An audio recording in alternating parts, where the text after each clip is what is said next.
dry and thirsty land, but you fill my cup.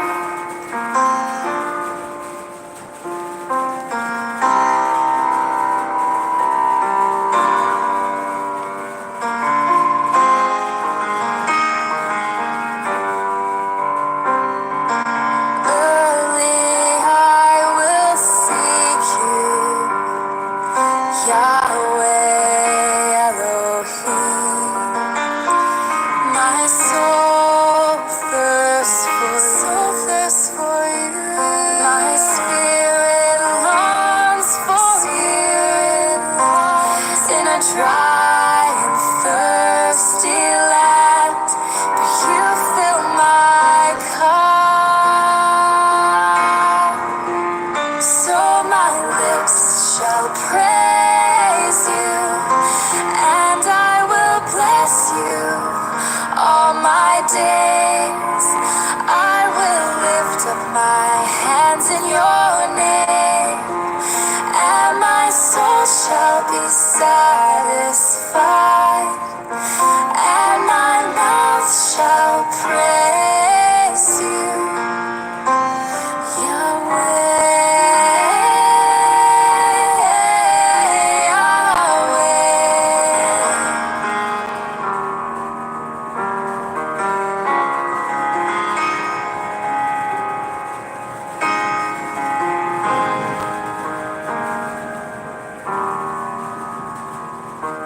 Draw us to your presence, Abba, make us new. From the ends of the earth, we cry out to you. Though the world denies the truth, you light our way. So my lips shall praise you, and I will bless you all my days. I will lift up my hands in your name, and my soul shall be satisfied, and my mouth shall praise you, You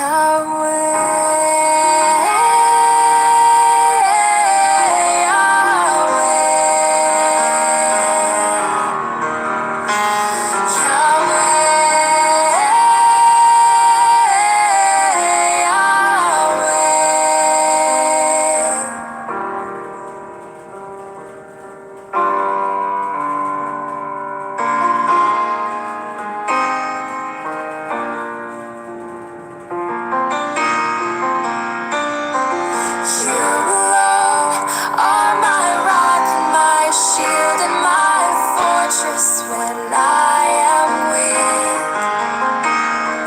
There's peace in the midst of all pain. Your love is better than life. You alone are my rock, my shield, and my fortress when I am weak. There's peace in the midst of all pain. Your love is better than life. So my lips shall praise you, and I will bless you all my days, and I will lift up my hands in your name, and my soul shall be satisfied, and my mouth shall praise you, Yahweh, Yahweh,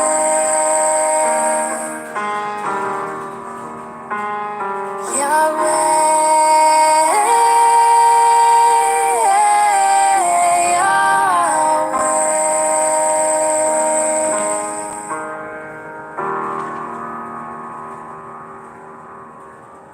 Hi everybody, my name is Caden. I'm Jaden. I'm Nicole. I'm Eli. And I'm Jason. And we are the 𝐤𝐄𝐄 and the Torah channel, and it is a Shabbat. Much love to everybody out there. Thank you guys, our little tiny ecclesia. And we love you guys. And let's begin with a quick word of prayer. Precious Heavenly Father, we come before you as your people. We come before you as those who are seeking your ways.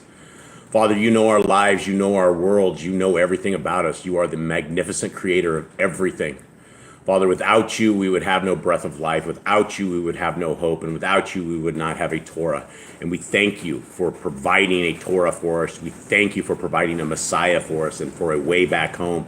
Father, we thank you for your beautiful ingenuity and your creation and your wonderful just world that you have provided for us to live in and to dwell in. Father, I ask that everybody listening to this is blessed, that you will open our eyes, open hearts, open ears, that we are able to hear what you have to hear, to say to us, and that we are able to receive this. Father, we thank you again for your love, and we thank you again for everything. Most important, we thank you for your Son, our Messiah, our King, and we cannot wait for him. Father, we thank you for everything. We ask this in the name of Yahushua. Amen. All right, gentlemen, how you doing? Good. How's everybody out there? Mr. Cole, let's say hi to everybody in our chat room, All right. our little itty-bitty ecclesia. We have Emissary of Elohim, What's up, brother? How you doing? the Grand, Grandma, Judith, Judith, Dredge. Dredge. I don't think it's Dredge. I think it's Dreege, isn't it? I don't know. It How do says you spell that? Drege. So Dreege? I think it's Dreege. I don't know. We're kind of illiterate down here. We're South America. It should be. I thought it was Dredge, but it's not. It's Dreege, I think. All right. Okay. Continue on. Zachariah Z and Rhiannon. Hey, what's up, And all Sluggers? their cute little kids. Damon, what's up, little buddy? Hope you are well, little buddy. And I think that's it. That's it. Okay. All right. Thank you, guys. Thank you, everybody out there. This is a Shabbat. This is the day that our Creator has made that we can get down and rest and be part of His place. We will begin with a Shema. Shema is basically it's a statement. It's not really a greeting, but it is a statement. It's a statement of who our Creator is, what He wants us to do, how He wants us to live, what His guidelines are for us. You know, this is if we only have a couple of verses and that's all we ever had, then this is a very, very good verse because set of verses here, because this is a lot of stuff we get from this. Hear, O Yashrael. And again, those who do not know who Yashrael is, Yashrael or Yisrael, however you want to say it, is anybody who is keeping the laws, statutes, and commands of our Creator that is in Genesis, Exodus, Leviticus, Numbers, and Deuteronomy. No other books included, nothing else there. The people that have those, and also the faith of Messiah Yahushua, that we know that the Son of Elohim Most High was brought down and made in the image of a man, was born, and he lived as a man, and he died as a man. And it is by his perfect walk that we are able to get back to this kingdom. And so when we are talking about the Shema is just it's a very, very beautiful thing. And for those who can hear, I don't know if you guys can hear what it sounds like in our house here. We have 3 seasons here. We have windy, kind of sunny, and then we have rainy. And right now we are in the windy side, and our house is kind of there's not really like roofs like in normal houses. It's a tin roof. And so right now it feels like it's kind of in hurricane season. So as you hear, it sounds like our house being blown apart. Good news is I think we're all safe, but hopefully it doesn't distract you guys. And also for those who do not know, if you hear barks or dogs of that nature, we do have 10 pit bulls that are all part of our family that are surrounding us right here. And so if you hear them, we apologize right out of the gate. All right, guys. Hear, O Yashrael, Yahuwah Eloheinu. Yahuwah is one. And you shall love Yahuwah Eloheka with all your heart and with all your soul and with all your might. And these words which I command you this day shall be in your heart. And you shall teach them diligently unto your children, and shall talk of them when you sit in your house, and when you walk by the way, and when you lie down, and when you rise up. And you shall bind them as a sign upon your hand, and they shall be as frontlets between your eyes. And you shall write them upon the posts of your house and on your gates. All right, gentlemen, thoughts on this? That's the Shema. I mean, that's probably one of the most important things in the Torah, like hear and obey. Hear and obey. Do what Yahuwah says. If you want to be a child of Yashrael, you listen to what Yahuwah commands you. And it also says Yahuwah is one, which is something that Well, I mean, he's one, right? He's not multiple. If he was multiple, if he was three, it would say Yahuwah is three, and then it would probably explain this out. But everything throughout scriptures doesn't tell us anything like that. Okay, guys, so we are on month 11 of our Creator's calendar. We are on the 13th day, which makes it a Shabbat. It is the 4th day of February, and it is the 7th day, and that is our time. Gentlemen, are you guys ready to get down with this whole thing? Yep. Okay, so this is what we do every Shabbat, guys, is we go through the laws, statutes, and commands of our Creator, and you can find those at yahuwahandthetorah.net is one place. You can also find them in Genesis, Exodus, Leviticus, Numbers, and Deuteronomy. And inside of these commands are the greatest things you guys will ever hear. This is a recipe for full success. This is a recipe for how your cake will never be burnt. This is a recipe for how your life will go great. And it doesn't mean that when you keep these, that everything works out just perfectly. Like you are on another level and things just don't go wrong, because they actually go wrong, I would say, probably worse than those who do not keep the Torah. Because if you are a person who is in a religion of man, the religion of men do not keep the laws, statutes, and commands. So if you are not keeping the laws, statutes, and commands of our Creator, then you are probably not on the attack list of where Hasatan is trying to take people out. Hasatan loves to take out Torah keepers because those are the people who are clinging to our Creator, and those are the people who hate Hasatan. All right, so here we go, guys.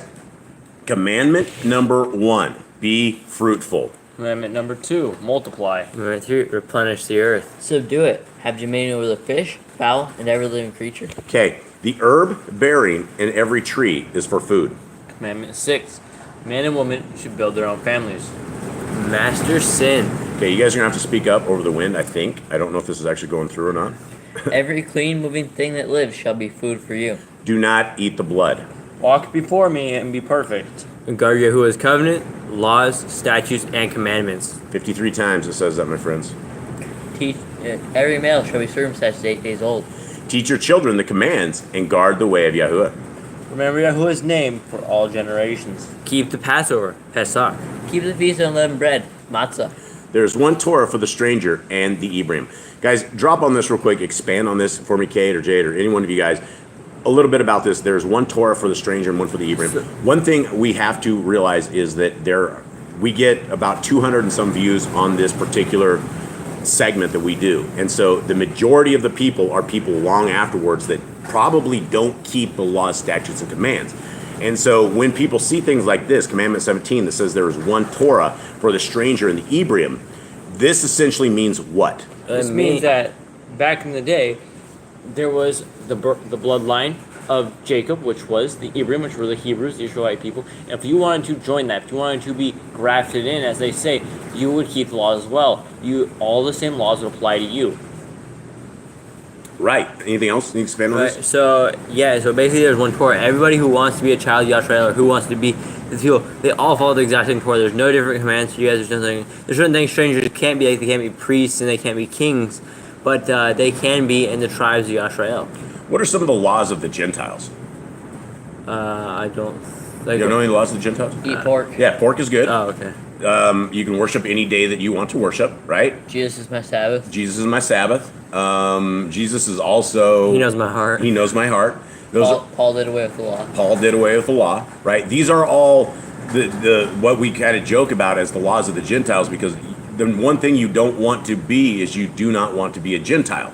There's no house of Gentile. There's no house of heathen. There's no house of, there's a house of Yisrael and a house of Yehuda, right? And so if you are looking for that path to our Creator, there's one set of laws that are for you. There's no other set of laws. You will not find them in any other book. You will not find them in man-made doctrines. You will not find them in any church, any 501c3 church. You will find them in the beautiful words of Genesis, Exodus, Leviticus, Numbers, and Deuteronomy. All right, sanctify all firstborn to Yahuwah. There are no mighty ones before Yahuwah. You shall not make graven images. Do not bring Yahuwah's name to naught. Keep the Shabbat. Honor your parents. Do not kill. Do not break wedlock. Do not steal. Do not make false accusations against your neighbor.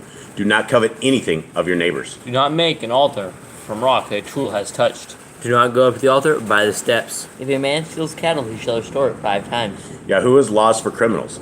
Do not lie with yeast. No sacrifices to other gods. Do not oppress the stranger, fatherless, or widow. Do not charge your brother interest. If you borrow your neighbor's raiment, return it to him before sunset. Do not curse the ruler of your people. Do not eat what is torn of any beast. No false report. Do not follow a multitude of evil. Do not judge unrighteously against the poor. Bring back your enemy's cattle if you find it going astray. Help the animals of your enemy. Stay away from rumors and gossipers. Take no bribes. Do not oppress a stranger. Love the stranger. Give your land rest in the 7th year. Do not mention any pagan names. Keep the feast of Yahuwah. Do not cook your goat in his mother's milk. Obey the messenger Yahuwah sends before you. What do you guys think? Hold on. What do you think about that? This is a commandment that we all have today. We don't really talk about a lot of these a lot of the time. When would we see a messenger that Yahuwah sent before us? What does this exactly mean? And why would we obey a messenger? And what's this about? So when a messenger would come before us, we would need to follow him because he'd be from Yahuwah. Yahuwah would send somebody to bring us to the next place to show us. Like we saw Moses had messengers lead him to the tribe of Yisrael. David had messengers. A lot of people had messengers talk to them and come to them and teach them. Like Joshua, he had a messenger literally talk right before him, and he fell on his face in front of the messenger. So you gotta obey these people, but you gotta make sure they are from Yahuwah. So what happens if the messenger comes and tells you to do something evil against the Torah? Then you know it's not from Yahuwah, because if he says, I'm the name of Yahuwah, it could be some pork. That's not right. He wouldn't break the commandments. He would be doing what Yahuwah says to do. Okay. All right. Do not bow down to other Elohim. Serve Yahuwah. Make no covenant with other Elohim or outsiders of the land. Do not make your use as anointing oil on an old person, or do not make your use as perfume on an old person. They sound like you're in a box or something far away. Do not eat the fat. Do what you say you are going to do. Return what is your neighbor's. Obey Yahuwah's dietary laws. Women's time of separation. Obey Yahuwah's hygiene laws. Keep the Day of Atonement, Yom Kippurim. Do not uncover the nakedness of your family. Do not take your woman's sister for wife. Do not lie with a woman in her uncleanness. You shall not sacrifice your children to Moloch. Do not be a sodomite. Be holy. Do not reap the corners of your field, or you shall not glean your vineyard. Do not deal falsely or defraud your neighbor. Do not lie or be a liar. Pay your workers for the day's wage they are due. Do not harm the disabled. Do not endanger your neighbor. Do not hate your brother. Rebuke your neighbor for his sin. Love your neighbor as yourself. Do not diverse your cattle. Do not mingle your seed. Do not mingle linen and wool. Do not lie with a taken woman. Do not eat the fruit of the trees for 3 years. Do not practice sorcery. Do not round your beard or the corners of your head. Do not cut yourself for the dead. Do not get tattoos. Do not prostitute your daughter. Do not defile your temple. Do not consult the medium. Respect your elders. Have correct weights and measurements. Do not walk in the manners of the nations. Keep the feast of first fruits, Shavuot, and the Omer count. Keep the feast of trumpets, Yom Torah. Keep the feast of Sukkot, Shimni Atzaret. If you blaspheme the name of Yahuwah, you shall be put to death. If you kill your neighbor's animal, you must give him another. Repay injury for injury. Honor the Jubilee year. Confess your sins to Yahuwah and repay who you have trespassed against. The Torah of being a Nazir. Or zizit on the 4 corners of your garments. The law of whoever touches a corpse. Follow Yahuwah's laws of inheritance. Torah of keeping your oath to Yahuwah. Do not add or take away from the word. Now, when we say do not add or take away from the word, when we are going to a Sunday worshiping church, is that taking away or adding to the word? That's definitely taking away and adding, because you are adding a day that you think you worship, you're taking away because you're not following the right day that Yahuwah has ordained. Yeah, we're, what do we have? February, March, April. We're heading into Istar, the month of the pagan holiday of Istar. Now, if we have our kids hide eggs and give them all of this stuff and celebrate a big bunny coming out, like a fertility bunny, is this adding to or taking away from the word? That is definitely adding to, because that is not one of the feasts of Yahuwah. That is a pagan day. It's like making covenants with the outsiders of the land. Right, and doing what they're doing, right? And that's why our Creator says, don't hang out with the outsiders. Don't hang out with the world, or you become part of that. Okay, 109. Guard your soul. Learn to fear Yahuwah. You shall love Yahuwah with all your heart. Bind the laws upon your hand and the frontlets between your eyes. Write the laws on your doorposts. Do not tempt Yahuwah. Do what is right and good in the sight of Yahuwah. Do not be afraid of your enemies. Remember Yahuwah. Now, why do you guys think this is a commandment here? Remember Yahuwah. Why was there just a? It doesn't have. It has one verse to this, and the commandment is remember Yahuwah. What is this point? Why is this reiterated to us? Because if you forget Yahuwah, you are going to stray away. And probably a lot to do with his name as well, because if you say remember Yahuwah and you go to from Yahushua's time to now, how many people know Yahuwah's name? They know him as God or Lord. Yeah, and that's the big thing about the Shema is that we should be writing this stuff up on our doorposts, up on our hearts, minds, and soul. It should be what we think about when we get up in the morning. It's what we go to bed with, right? It's all of this. That is all part of remembering Yahuwah, right? If we are living the Shema and understanding it, then we are not going to forget Yahuwah. And in the pagan world of just living out there, it's really easy to get up and do your day-to-day job and get really embarked into the world, and it's really easy to forget our Creator on all of this. Okay, circumcise your heart. Cleave to Yahuwah. Swear by his name. Destroy graven images. Do not make an idol of Yahuwah as the pagans do to their Elohim. Rejoice in all Yahuwah has blessed you with. Do not do what is right in your own eyes. Do not hearken to the words of false prophets. Going back to do not do what is right in your own eyes. Why do you boys suppose we have such a commandment in this whole thing, and what exactly does this mean? How do we do this so we are keeping this commandment? If you don't do it, if you think something's right in your own eyes, you gotta take it for Yahuwah and test against the Torah, wait against the Torah, see if it is something that is good or bad. Yeah, and again, we don't know what is good or what is bad unless we have Genesis, Exodus, Leviticus, Numbers, and Deuteronomy, which has been called the law, but it's really not the law. It's more like the guide to life is really what it is. What happens when you guys start looking at things in your own eyes? I mean, when you start, just here on the farm, let's say, for instance, some of your fencing that you guys do. Oh, it's all right, Jade. The bus ride's cool. When you look at something or a job that you're doing and you come back in, you're like, Pops, here's the job. And I come back out there and I'm like, look, this doesn't look so good, right? It's doing what's right in your own eyes. How is this detrimental to us with our Creator? How can we get off the wrong path on this and forget about our Creator? And what does this really mean? Well, if you do what is right in your own eyes, you could be breaking the Torah. You could be separating yourself from Yahuwah. You could be doing things that you could lose your soul for if you do something that's right in your own eyes, and it could be a huge sin and you didn't even know. Right. Yeah, absolutely. Okay, do not hearken to the words of false prophets. Do not make any baldness between your eyes for the dead. You shall not eat any abominable thing. You shall give to a stranger clean food that dies of itself, but you shall not eat of it. Give tithe of your increase of seed year by year. Laws of the end of the 7-year release. Do not borrow from the nations. Do not harden your heart, nor shut your hand from the poor. Okay, we hear about this a lot, right? And you got to open your mouth, Eli, when we're doing this, please. Enunciate. So when we are talking about do not hardening your heart or shut your hand from the poor, why is this a commandment in the Torah life, right? These are all Torah life commands. The people that keep the Torah are expected right out of the gate that you would not harden your heart or shut your hand from the poor.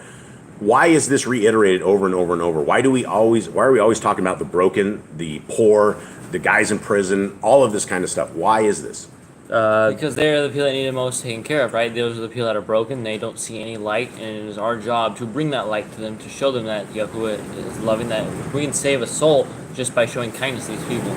Yeah, you're not. A lot of times people, you don't have to sit there and convert somebody if that's even a word. I don't even know if you are. Is there such a word as convert? It's more of a lifestyle change.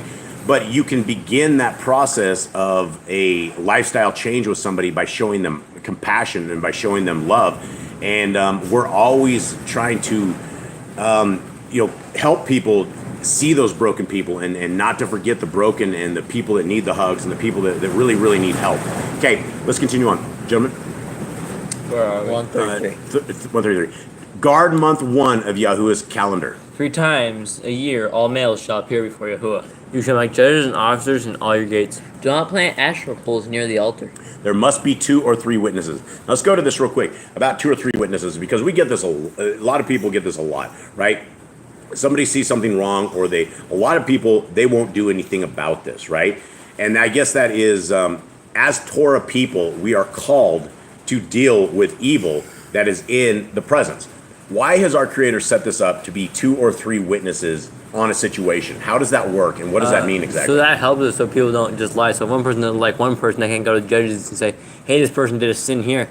You'd have to have 2 or 3 people, so there's actual witnesses, because it can't just be one person versus one person, their word versus your word. It has to be 2 or 3 people that actually saw something happen. Yeah, there has to be 3 liars, right? There has to be 3 people that are condemning an innocent person, right? Like literally there has to be 3 liars, or there has to be the people with a good enough heart that it does take the witnesses to make this happen. And this is, something that we, in all of our lives, it's hard to get this set up and do the witness thing correctly in this kind of world we're at. You have anything, Mystical? No, emissary of Elohim just said restore by repairing the breaches, standing in the gap, making the way. I don't know, the Cha way of Elohim.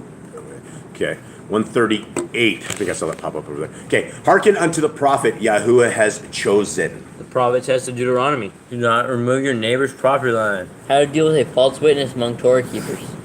The first child is to get double portions. Okay, let's stop right here on this. Is this a commandment we keep in this house? Do you think we keep? What are you guys' thoughts? Because we have something to distribute when I kick the bucket, right? There's a commandment is the first child is to get double portion. We've been talking a lot about that in this house. Jaden, why is it that the older child gets double portions? But he has to work harder. Oh, that's what I keep telling you. Yeah, Now, why does this make any sense at all, Kate? Because the oldest child is supposed to be the most caring, supposed to divide everything up, right? He's supposed to take care of everyone. When the family member, the oldest family member, is dead, and there has to be like an entire thing to like basically support the family, he's gonna have to deal with everything correctly. He should have the heart to take care of the rest of his family with what he has, what he's been given. What if the oldest is like a derelict or something, or like like how would this Torah command go down when you're giving the first child the double portions and this guy is not going to take care of it, is not going to do it? You have to pull a Jacob and Esau. Jacob and Esau. Okay, why do you think? I mean, what is the point of this? How does this work? And Kate, are you okay with this Torah commandment? Yeah, it's fine. I don't really have a problem with it. You have no problems with that? No. So that's what Zach Z says. He says double the responsibility equals double the portions, Jade. And that's what I've been taking Jade out there. He's been my roughneck here in the last week or so, and he's been getting fine-tuned quite a bit. And this is what I've been explaining, is that you're the one who's supposed to be the most responsible out of the entire group of people, because you are the oldest, right? You would have the most experience out of everybody there. And you would also have the most time under Pops that you would understand how I want to get stuff done. Is everyone good with this? Double portions? No, Yeah. Nobody's going against y'all? No. All right, good. Okay, here we go. If your brother's cattle or clothes are lost and you find them, you must return them. A woman should not wear what pertains to a man, nor a man wear what pertains to a woman. Okay, how does this go for long hair? Because I know there's a Nazirite vow, but we also have, I guess it started in probably the 80s when they had all these rock bands and all the guys started dressing up and they started putting on makeup and they started wearing long hair, and it's like all of these different bands, they started looking like females. If a man has long hair, what do we make of this? Is this a Nazirite thing? Where is the difference between, hold on real quick. We have things like, we literally have a water tank that just blew across out right in front of us. Literally walked. Literally just a 8-foot water tank just blew right in front of us. So let's go back to this, what I was saying. Where is the difference between a guy wanting to wear his hair long and ending up looking I'm not knocking the locks, bro, at all. I'm just saying, where is the difference between it? How do we, if our commandment is a man should not wear what pertains to a man, or wear, we're talking about clothing right here. Yeah, I don't think it has to do with hair. We know David, and we know his son Absalom had really long hair. Like, it went to their feet, like it was so heavy. I don't think there's anything wrong with long hair in the Bible. I mean, you couldn't get it caught in bushes. Where would the difference be between trying to look like a female and just having long hair? Well, I think it crossed the line, right? There's like, because having long hair, there's nothing wrong with that. But it comes to a point, if you're trying to look like a female, you're sitting there making it look like a female, trying to be what a female is, and you're not, that's wrong. Yeah, and so I would say that if you have long hair as a guy and you're duding it up like a chick and you're like putting it as a female and you're attempting to look like a female, that is where we are trying to get away from. And all right, let's roll on to this. Where's Mom? Is she still out there trying to get this back? actually out there pushing a big thing around. This is wild. Okay, 145. Okay. If you find a bird's nest with the mother and the babies or eggs, take the babies, but not the mother. If you build a new house with a flat roof that is able to be lived on, you must put a railing around it. Do not be a prostitute. Do not use dirty money. Law of divorce. Do not take a person's millstone for a pledge. If you lend to your brother, do not enter his house to get your payment. He must bring it to you. Return his clothing before sunset if that was his pledge. Do not oppress a hired servant that is poor and needy. Every man shall be put to death for his own sin. Do not go back for the forgotten sheaf in the field. Leave it for the stranger, fatherless, and widow. Do not muzzle your ox when he treads out grain. If your brother dies and has no child, you shall take his wife and name the firstborn after your brother. At the end of 7 years, you are to read the Torah at the Feast of Sukkot. Okay, all right. So that is that. Miss Nicole is back in, moving a thing around. All right, so that is it. Let us get in over to our reading for the day, and let us roll right here. Gentlemen, let's see. You guys have anything between this? Anything on the commands at all? You guys read that? Yeah. Where are we at? Yeah, emissary says the house is going to fall on our heads. I hope not. It's a brick, shouldn't fall down, but Yeah, it's this tin roof. It definitely could, though. You never know. yeah. All right, so here we are, guys. So we are in Bereshith 23, which is Genesis, and it's not really long, but for those who have not followed this section before, the translation at the top is called the Targums, and the translation at the bottom, let's see, hold on, is the bottom. I'm just jiving. Yeah, we're jiving too, Holmes. We're not making fun of anybody with long hair. We're just trying to define what the difference would be. Where is that the difference, right? And Where do you draw the line, right? Yeah, where do you draw the line, or how do you break that commandment? And I think my only point was, if you are attempting to look like a female in any way, shape, or form, that would be what we're not. We know Yeshua had long hair because he was a Nazarite. All the pictures. You know what? You guys don't notice all the pictures of Messiah. He has a little tiny beard, and he just. I don't. Do you think he had a small beard? I don't think. I mean, he's almost mid-30s. I think he would have a decent-sized beard at some I point, think right? it'd be a big, bushy, banging beard. It was on Messiah, but we never see any pictures of Messiah with a big beard. So anyway, let's continue on. Here we go. All right, so we are right here. This is off, gentlemen. You guys ready? Yeah. Okay. And Sarah lived 127 years, the years of the life of Sarah. And Sarah died in Kiriath Arba, that is Hebron, in the land of Canaan. And Abraham came to mourn for Sarah and to weep for her.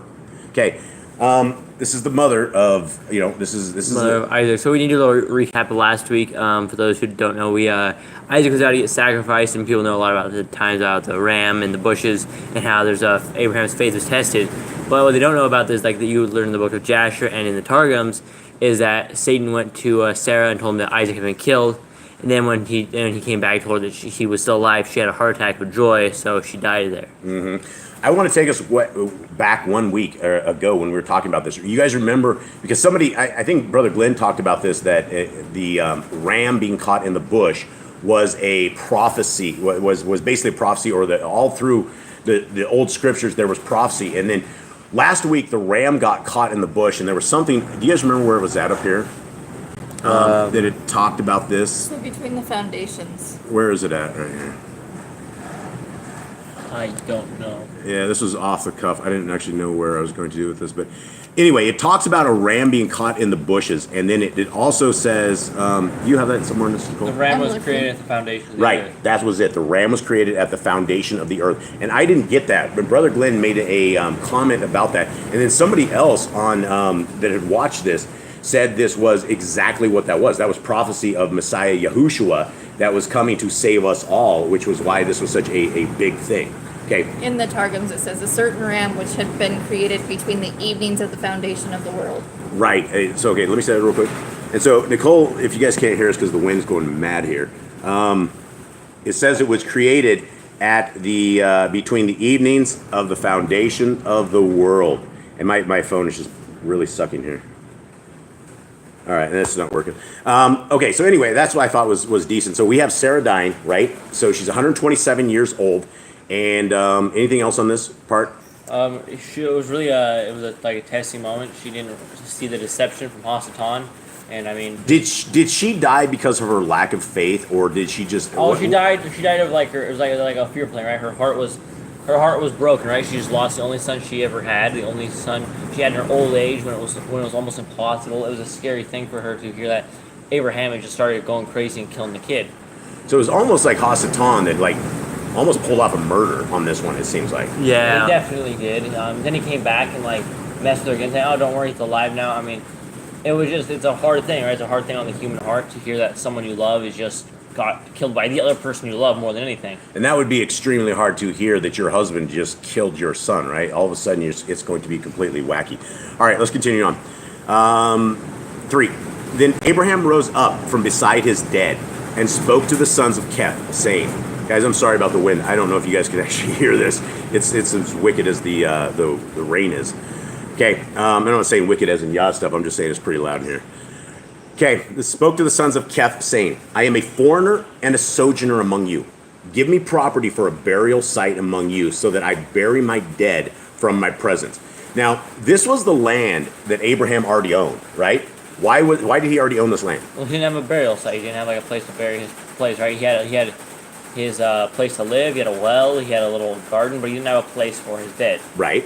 The But question was, the question was, who already promised in this land? Right. Like, what is this will be a land for your inheritance Right. for all your generations. right. And so why did he spend money and buy land when Yahuwah had already given him this land? Why He's is a this righteous man. He wants to do things evenly, and even though it is his land, it's not.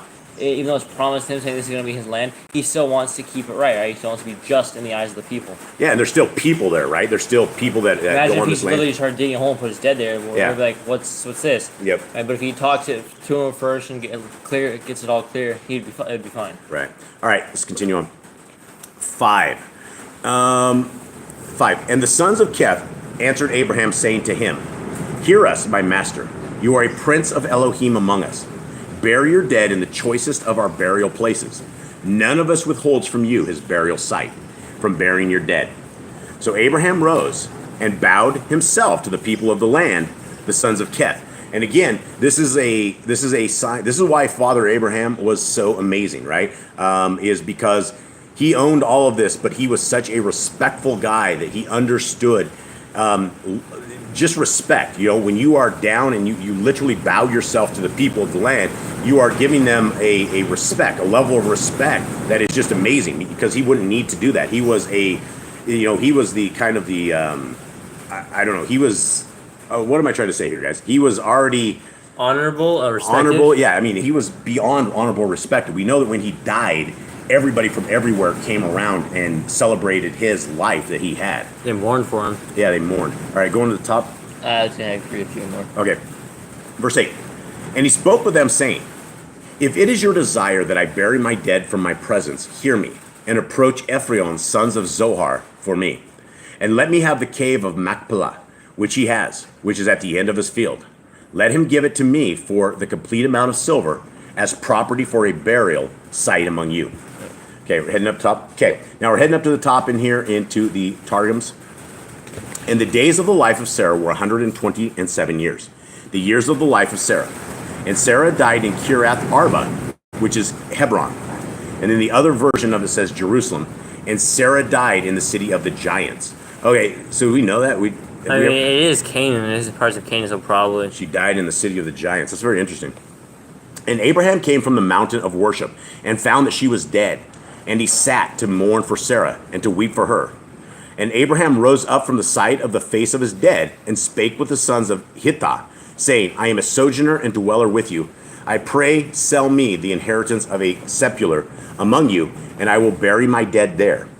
And the sons of Hittah responded unto Abraham, saying to him, Attend to us, our Lord. Great before Yahuwah art thou among us. In the best of our sepulchres, bury the dead. There is not a man of us who will refuse thee his sepulchre, that thou mayest bury thy dead. And Abraham rose and bowed to the people of the land, the sons of Hittah. And he spake to them, saying, If it be with the consent of your mind that I bury my dead from before my face, receive of me and intercede for me before Ephron bar Zochar, that he sell me his double cave, which is built in the side of his field, full price in silver, let him give it to me among you for an inheritance of sepulchre. Okay. Thoughts on this, anyone at all? I think it's really cool that even though in his like mourning and his grief, he's still keeping things at an honorable level, so keeping things at like a respectful level, even though he's dead and it's probably like he just needs to get her buried, he needs to get his dealt with. He's still level-headed through all of this. I can't remember, was it in Jasher or Jubilees where it talks about this particular incident where that he was, even with the death of his wife, he never ever got like crazy angry. He never ever got where Yah would look at him in a different fashion. He held his peace. He was able to hold his sadness, his probably a lot of anger, a lot of unknowns, why his wife was dead right here. And it was held to him as patience. And those are amazing things that, I don't have at all. I don't have the patience. Okay, Eli, where are we at right here? You're on 10. All right, 10. Now we're down at the bottom again, guys. And Ephron dwelt among the sons of Keth. And Ephron the Hittite answered Abraham in the hearing of the sons of Keth, all who entered at the gate of the city, saying, No, my master, listen to me. I shall give you the field and the cave that is in it. I shall give it to you in the presence of the sons of my people. I shall give it to you. Bury your dead. And Abraham bowed himself down before the people of the land. And he spoke to Ephron in the hearing of the people of the land, saying, If only you would hear me, I shall give the amount of silver for the field. Take it from me, and let me bury my dead there. And Ephron answered Abraham, saying to him, My master, listen to me. The land is worth 400 shekels of silver. What is that between you and me? So bury your dead. Okay, so now we know that our Messiah was given up for 30 pieces of shekels, which looked about like $4, right? Did they have inflation between this time, do you think? Do you think there was inflation between Abraham's time and Yahushua's time? Anytime there's a government, there's always inflation. Because this is going to be, I think this is going to be cheaper still. I think it's like... Cheaper than back in the day? Yeah. So you're thinking Messiah's 30 pieces of silver should have been way up higher? Should have been like it should have been thousands of pieces of silver? It should have been way more. Yeah, it's probably just a bad thing on that. All right, let's continue on. Judas just really... Yeah, he rolled him over for nothing. I don't He was angry at him. Yeah, he was more like, I'll just do it for whatever. Yeah, he did not make any money. Okay, 16. And Abraham listened to Ephron, and Abraham weighed out the silver for Ephron, which he had named in the hearing of the sons of Keth, 400 shekels of silver, currency of the merchants. Thus the field of Ephron, which was in Machpelah, which was before Mamre, the field and the cave which was in it, and all the trees that were all the surrounding borders were deeded to Abraham as a possession in the presence of the sons of Keth, before all who went in at the gate of his city. And after this, Abraham buried Sarah, his wife, in the cave of the field of Machpelah, before Mamre, that is in Hebron, in the land of Canaan. Thus the field and the cave that is in it were deeded to Abraham by the sons of Keth as property for a burial site. All right, now back to the top here. Where are we at? That is very tough. All right, so this is, again, we're finishing up here with the Targums, the final version of this here. And it says, But Ephron the Hittite answered Abraham in the presence of the sons of Hittah, and all who entered the gate of his city, saying, My Lord, listen to me. The field I give thee, and the cave which is in it, to thee I give it, as a gift before the sons of my people, and I give it to thee. Go, bury thy dead. And Abraham bowed before the sons of Hittah, and he spake with Ephron before the people of the land, saying, Nevertheless, if thou art willing to do me a favor, hear me. I will give thee in silver the price of the field. Take it of me, and I will bury my dead there. And Ephron answered Abraham, saying to him, My Lord, hear me. The land as to its price would be 400 silene of silver. Between me and thee, what is that? Bury thy dead. And Abraham hearkened unto Ephron, and Abraham weighed to Ephron the silver which he had named before the sons of Hittah, 400 silene of silver, good, passing at every table, and receivable in all transactions. Okay, and the other, what'd you have, Jade? It really seems like, the perfume that Joshua got put on him. Yeah. By Mary. Spikenard stuff? Yeah. Yeah. That was 300 pieces of silver, so that's almost as much as this field was. Yeah, and And then Judas goes and does it for 30. yeah, well, that guy really, he's just really, he's You not get it for a tenth of the price of perfume. terrible. Tens of the price is really like, so maybe silver was a lot more in his Joshua's time. Yeah, and I like what the Grand said a while ago, that it cost, what does it cost, 30 pieces of silver to feed the entire world, the bread of life for the entire world, and and we were talking about the when he was breaking the loaves of fish and that and how much it took to feed everybody. But for 30 pieces of silver, we fed the entire world. Okay, let's continue on. So in the Jerusalem post at the top and the wind, I'm super sorry, guys, it's so loud. 400 silene of silver passing at every table and receivable in all transactions. And he confirmed the purchase of the field of Ephron, in which was the double cave, which is before Mamre. The field and the cave that is therein, and all the trees that were in the field, in all the boundaries thereof round about, unto Abraham for a purchased possession in the presence of the sons of Hittah, of all who entered in at the gate of the city. And afterwards Abraham buried Sarah, his wife, in the cave of the field of Capelita, which is before Mamre, that is, Hebron, in the land of Canaan. And the field and the cave therein were confirmed unto Abraham for an inheritance of sepulchre for the sons of Hittah. All right, gentlemen, that is the end of this reading. And anyone have anything on this at all? Even though Abraham was really good friends with him, he still will not take it for free. He's like, I want to pay you for it. I want to give you the money for this. Like, he wants to make it right. Abraham always wants to have everything just. He always wants to make it right, no matter what it was. Even if he was good friends, even if they loved him, they saw he had power, he still humbled himself before the people instead of like just being like the high prince, right? Because he was at that point, I would assume he's like almost as powerful as the king of that land. He was absolutely. He was just that much honored by the people, and he's like, no, it doesn't matter how good I am. Let me pay you for this. Yeah, Abraham was definitely a different kind of a guy. This burial place is used a lot for, I think it was used for Isaac, Jacob, and Joseph, because they went after Moses left Egypt. He's like taking my bones, and so they ended up burying him up there in that cave. Yeah, it's a famous land. I don't know if things are there to that day, but maybe. Okay, well, I think that is it for everybody out there. If nobody in the chat room has anything out there, we would like to say we love you all, and we hope you guys have a wonderful day and a wonderful Shabbat. And we will kick this out with one of our final songs. Eli, did you get us something decent? Yeah. You got something decent? That's Yep. good. The Left Right Ministries. Left Right Ministries? Yeah. All right. We don't know who these guys are, but they sing really well. And so, very bottom thing? Okay. So, guys, with this, we will say we love you guys very, very much. And thank you for hanging out with us, our little tiny ecclesia. We love you all, everybody. Much love from everyone here at the Boss Clan.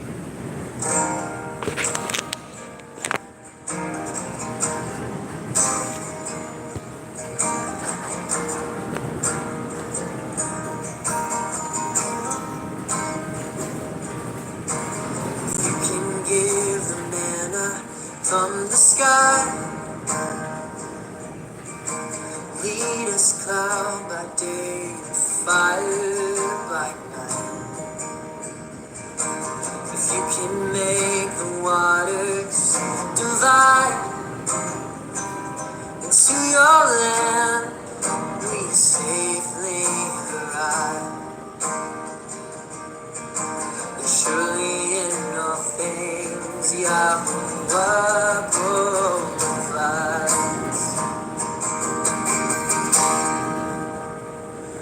We rely on you, Yahweh, a strong refuge from by your word.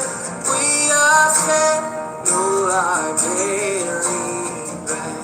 We rely on you, Yahweh, a strong refuge from by your word. We are fed, you're our daily bread.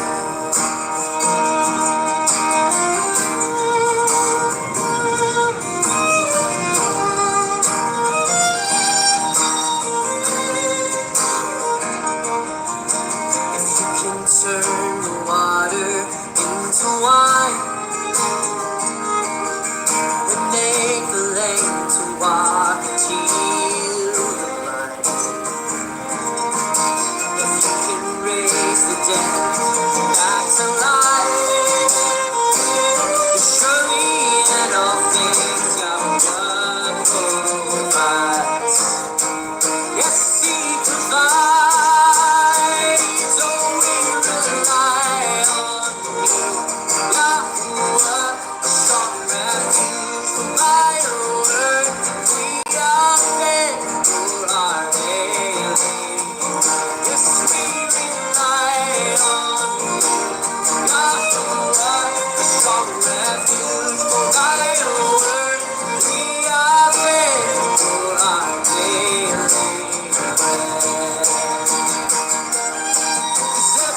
Your words are lamp unto our feet and a light to our path.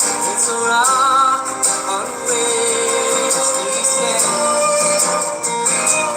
You're the rock on which we stand. 'Cause we rely on you, Yahuwah, a strong refuge from thy own word.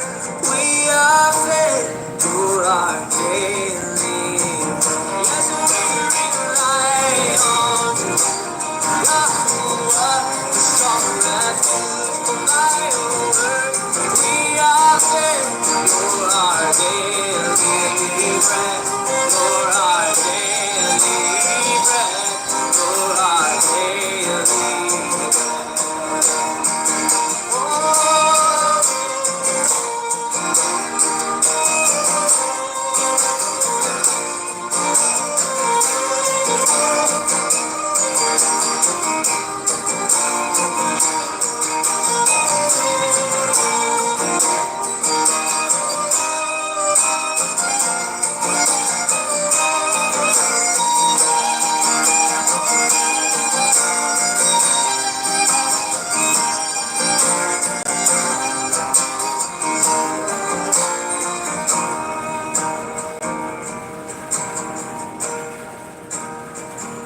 Oh, we rely on Yahuwah, our strong refuge by your word.